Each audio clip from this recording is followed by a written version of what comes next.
ব্রাহ্মণবাড়িয়ার বিজয়নগর উপজেলার গুরুত্বপূর্ণ স্থাপনা ও বাজারঘাট হঠাৎ পরিদর্শন করেছেন উপজেলা নির্বাহী কর্মকর্তা ইউএনও সাধনা ত্রিপুরা।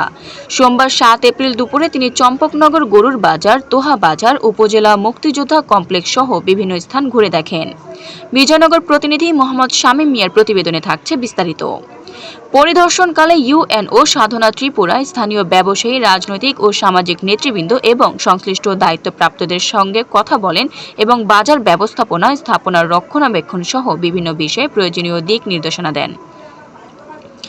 এ সময় উপস্থিত ছিলেন বিজয়নগর উপজেলা বিএনপির সভাপতি মোহাম্মদ জমির হোসেন দস্তগীর, উপজেলা প্রেস ক্লাবের সভাপতি এস.এম. কামরুল হাসান শান্ত, বাংলাদেশ ব্যাংকের যুগ্ম পরিচালক উমেদা বেগম চৌধুরী, মুক্তিযোদ্ধা জিল্লুর রহমান, বিষ্ণুপুর ইউনিয়ন পরিষদের সাবেক চেয়ারম্যান আবু ইউসুফ ভূঁইয়া, নূরপুর ইউনিয়ন ভূমি অফিসের নায়েব কৃষ্ণ সরকার, উপজেলা যুবদলের যুগ্ম আহ্বায়ক শরীফ দস্তগীর, চম্পকনগর ইউনিয়ন পরিষদের প্যানেল চেয়ারম্যান মোহাম্মদ সিরাজুল ইসলাম প্রমুখ।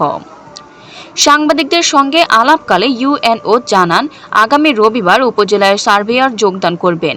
এরপর বাজারের জমি পরিমাপ করে মাটি ভরাটের কাজ শুরু হবে। পাশাপাশি বাজারে বজ্র যত্রতত্র না ফেলে সুষ্ঠু ব্যবস্থাপনার জন্য প্রয়োজনীয় নির্দেশনা দেওয়া হয়েছে। তিনি আরও জানান, বাজার ও অন্যান্য স্থাপনার সমস্যাগুলো পর্যায়ক্রমে সমাধানের উদ্যোগ নেওয়া হবে। আফরিন মোমো, দৈনিক খোলা চোখ। আপনার স্বপ্নের যাত্রা হোক ফ্লাই ইনফিনিটির সাথে।